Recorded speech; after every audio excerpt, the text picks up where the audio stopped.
Assalamualaikum warahmatullahi wabarakatuh. Perkenalkan, nama aku Aisyah Yasmin Fairuz dari kelas 10 ULW. Hari ini aku akan menyampaikan materi IPS yang bertema keruangan dan konektivitas antar waktu. Nah, dalam kehidupan sehari-hari mungkin teman-teman bisa dengar dong apa itu ruang dan waktu. Kalau ruang merupakan dimensi spesial atau tempat terjadinya peristiwa-peristiwa dalam proses perjalanan waktu. Nah, sementara waktu merupakan dimensi temporal yang selalu ada dalam kehidupan manusia dan berjalan secara kontinu. Nah, mari simak materi berikut ini. Yang pertama ada aspek ruang. Aspek ruang itu apa sih? Aspek ruang merupakan kesatuan wilayah tempat manusia dan makhluk hidup lainnya menetap untuk keberlangsungan hidupnya. Aspek ini meliputi ruang darat, perairan, dan udara. Nah, ruang menjadi tempat terjadinya peristiwa yang berkaitan dengan unsur-unsur geografis seperti daerah tropis dan subtropis, daerah pesisiran pedalaman, iklim, cuaca, sungai, laut, serta permukaan bumi lainnya. Yang kedua ada aspek waktu. Nah, aspek waktu juga sama seperti aspek ruang, teman-teman. Keberlangsungan hidup manusia yang terlepas dari aspek waktu. Peristiwa dalam kehidupan manusia terjadi dalam satu waktu dan tersusun berdasarkan urutan waktu. Nah, pasti di setiap rumah ditemukannya itu ada jam dan kalender. Nah, kalau jam itu untuk mengukur waktu dari lamanya pagi hingga malam. Nah, kalau kalender adalah berupa penghitungan antara bulan, tahun, dan hari. Nah, waktu merupakan rangkaian proses, perbuatan, atau keadaan sedang berlangsung. Nah, waktu berjalan maju, tidak dipercepat, tidak diperlambat juga, dan tidak dihentikan juga. Selanjutnya yang ketiga ada interaksi keruangan dan waktu. Nah, ini juga ada syarat-syarat interaksi keruangan dan waktu. Ada 3, teman-teman, simak yuk. Yang pertama ada saling melengkapi. Saling melengkapi, apa sih itu?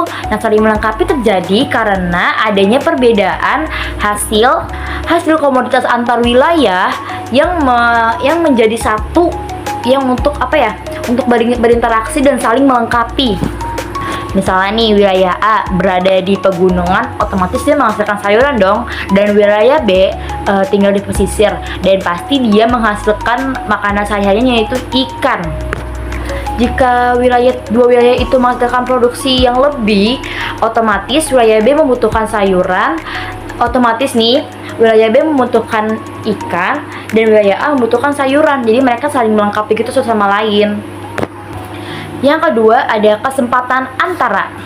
Nah, kesempatan antara itu suatu wilayah yang menawarkan alternatif lebih baik dibandingkan wilayah-wilayah lain dengan komoditas yang sama. Nah, seseorang yang ingin membeli produk tersebut akan mempertimbangkan antara waktu, jarak, dan biaya. Misalnya nih, wilayah A membeli ikan di wilayah B, tapi di wilayah C juga menghasilkan ikan. Nah, kan yang paling dekat itu kan wilayah C, transportasinya juga lebih murah biaya transportasinya. Otomatis wilayah A akan membeli ikan di wilayah C karena transportasinya itu lebih murah, biayanya jaraknya juga dekat, waktunya juga cepat. Nah, sama halnya juga hal ini juga akan membuat interaksi antara wilayah A dan wilayah B itu melemah, teman-teman. Yang ketiga ada kemudahan transfer. Nah, banyak banget kan sekarang nih ya teknologi yang udah memanfaatkan. Ya, banyak juga orang-orang yang ingin mengirimkan duit ke orang tuanya, yang mengirimkan duit ke adiknya, itu melalui transfer. Nah, biaya dalam proses interaksi yang dilakukan harus lebih rendah dibandingkan keuntungan yang diperoleh. Jika biayanya lebih tinggi, maka interaksi antar ruang pun sulit terjadi, teman-teman. Nah, selanjutnya ada yaitu bentuk interaksi antar keruangan. Yang pertama ada mobilitas penduduk. Nah, interaksi antar ruang ini, mobilitas penduduk ini yaitu salah satu bentuk interaksi berupa perpindahan penduduk dari wilayah ini ke wilayah yang lainnya. Nah, berikut ini adalah migrasi yang sering kita jumpai dalam kehidupan sehari-hari. Aku izin baca sedikit ya, teman-teman. Oke, yang pertama itu ada emigrasi, yaitu keluarnya penduduk dari suatu negara ke negara yang lainnya. Misalnya nih ada orang dari negara Indonesia, pengen pindah ke negara yang lainnya, mungkin karena ingin kerja, kuliah, atau merantau ke sana. Nah, selanjutnya ada imigrasi, yaitu perpindahan penduduk dari suatu negara ke negara lainnya. Sama seperti tadi sih sebenarnya. Setelah itu ada reimigrasi, yaitu perpindahan penduduk yang kembali lagi ke negara asalnya. Misalnya dia tinggal di negara Korea, pasti dia aslinya negara Indonesia. Akhirnya dari negara Korea itu dipindah ke negara asalnya itu di Indonesia. Selanjutnya ada transmigrasi, yaitu perpindahan penduduk dari wilayah yang padat penduduk ke wilayah yang jarang penduduk. Ya ini seperti samanya seperti orang-orang yang pengen tinggal di daerah-daerah penduduknya yang sepi, teman-teman. Selanjutnya ada urbanisasi, yaitu perpindahan penduduk dari desa ke kota. Yang samanya juga ini itu pasti karena ada satu pengen merantau atau kerja di kota. Terus beda-beda sih sebenarnya. Selanjutnya ada ruralisasi, yaitu pemindahan dari penduduk dari kota ke desa. Dan biasanya kan banyak banget nih orang-orang kota yang udah males banget, banyak banget polusi di kota. Akhirnya dipindah ke desa dengan pemandangan yang asri, dengan penciuman pernapasan yang sejuk gitu. Selanjutnya ada komutasi, yaitu pergerakan penduduk secara ulang-alik atau pulang pergi tanpa menginap. Biasanya terjadi kurang dari 24 jam.